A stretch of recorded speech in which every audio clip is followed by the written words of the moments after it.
Halo Bagai Bodogo, selamat siang tentunya untuk Bagai Bodogo semuanya dimanapun berada. Kemarin setelah kita up konten mengenai teknik pengolahan limbah vermikompos, banyak DM yang masuk, banyak chat yang masuk, banyak komen juga mengenai bagaimana cara pengolahan kohe tersebut menjadi vermikompos. Nah, di belakang saya ini adalah kemasan vermikompos ukuran 1 kilo. Jadi setelah pupuk-pupuk itu kita panen, lalu kita kemas, ada kemasan 1 kilo, ada kemasan 2,5 kilo. Nah, bagai sekalian, sekarang kita akan jelaskan bagaimana sih cara teknik pengolahan limbah padatan ternak yaitu serintil menjadi vermikompos yang ada di Bodogo Farm. Nah, di belakang saya ini adalah kolam terpal ukuran 2x2 dengan ketinggian 50 cm. Inilah media yang kita gunakan untuk mengolah limbah padatan ternak menjadi vermikompos dengan bantuan cacing. Bisa dilihat Bagai Bodogo semuanya. Jadi ketinggiannya itu sekitaran 50 cm dari dasar tanah gitu ya. Dan ukurannya adalah 2x2. 2x2 itu juga cukup. Ini bisa menampung sekitaran 1 ton gitu ya. 1 tonan kohe domba dan menghasilkan juga 1 ton vermikompos. Nah, oke, prinsip utama ketika ingin mengolah serintil kohe domba menjadi vermikompos adalah pertama, serintil itu harus sudah dingin atau sudah matang melewati fase fermentasi. Dan fase fermentasi yang kita sarankan adalah menggunakan teknik fermentasi basah. Kenapa? Karena teknik fermentasi basah itu lebih mudah dilakukan dan lebih cepat prosesnya. Meskipun kalau pakai teknik penggilingan juga bisa, cuman waktunya akan lebih lama lagi. Nah, tapi kalau pakai teknik fermentasi basah itu bisa dilakukan dengan cepat. Teknik fermentasi basah pada prinsipnya tadi di video yang lain kita sudah jelaskan adalah membuat basah atau membuat lembab si kohe domba menggunakan air biasa atau menggunakan air yang dicampur dengan probiotik dan ditunggu selama 1 bulan. Biasanya setelah itu dia akan matang atau akan dingin. Ciri-cirinya adalah hitam legam gitu ya. Ketika dipegang dia dingin dan warnanya adalah hitam legam. Dan setelah hitam legam dan dingin, maka kohe tersebut bisa dilanjutkan ke teknik selanjutnya yaitu teknik vermikompos.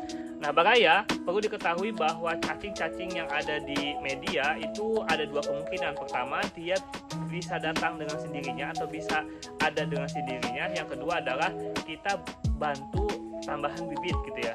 Nah, yang pertama, kenapa tiba-tiba bakal ada gitu ya si cacingnya? Pertama, ya tadi serintil domba biasanya terdapat tutul cacing gitu ya, yang dia tidak terproses di sistem pencernaannya dan terbuang kembali melalui feses. Dan tutul cacing tadi yang ada di feses itu akan menetas manakala media fesesnya itu sudah dingin gitu ya, atau dia tidak dalam kondisi yang panas.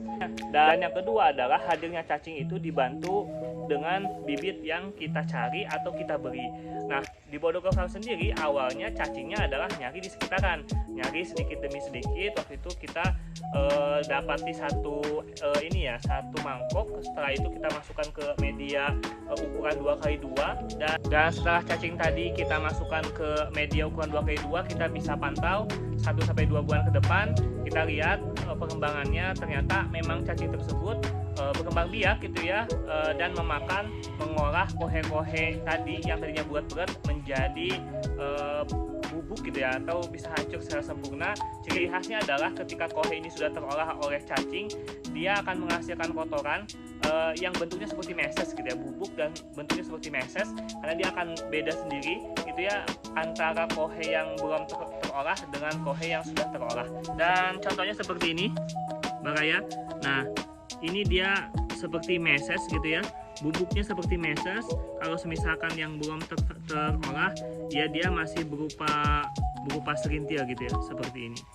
Nah, kalau yang sudah terolah ini adalah bentuknya seperti meses. Dan teknik pemanennya sebetulnya kita tinggal panen aja, bisa manual pakai tangan atau pakai bantuan gayung atau alat yang lain, atau juga bisa secara masif menggunakan ayakan gitu ya, seperti mengayak pasir. Kita pastikan ketika kita memanen vermikompos itu si cacingnya tidak ikut, dan kalau misalkan cacingnya ikut itu akan berdampak buruk terhadap tanaman yang kita miliki, seperti itu.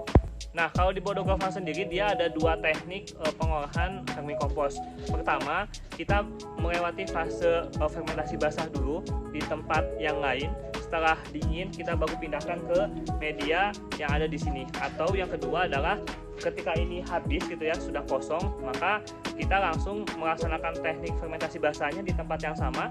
Setelah itu, setelah dingin baru kita masukkan si cacing-cacing. Nah, sedangkan ketika medianya ini sudah siap atau sudah jadi kita panen, biasanya kita akan panen setengahnya.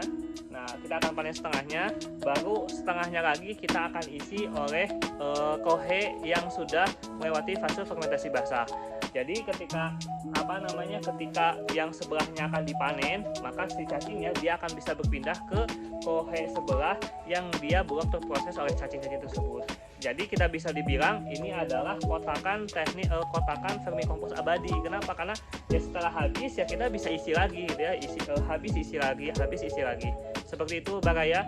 Dan proses waktunya berapa lama? Prosesnya tergantung cacing yang ada di medianya. Kalau mau semakin cepat ya bibit cacingnya harus makin banyak dan dikasih makan. Nah, meskipun kohe tadi itu dia adalah makanan bagi si cacing, tapi ketika kita punya sisa-sisaan konsentrat, ampas tahu, onggo gitu ya, kita bisa masukkan ke sini, itu jauh lebih mempercepat proses hidup si cacing-cacingnya, sehingga hasil dari vermikomposnya juga bisa lebih cepat untuk kita dapatkan. Seperti itu Baraya, video kali ini semoga bisa bermanfaat. Jangan lupa untuk coba teknik vermikompos ini karena manfaatnya cukup banyak dan bisa bernilai cuan untuk kita semua.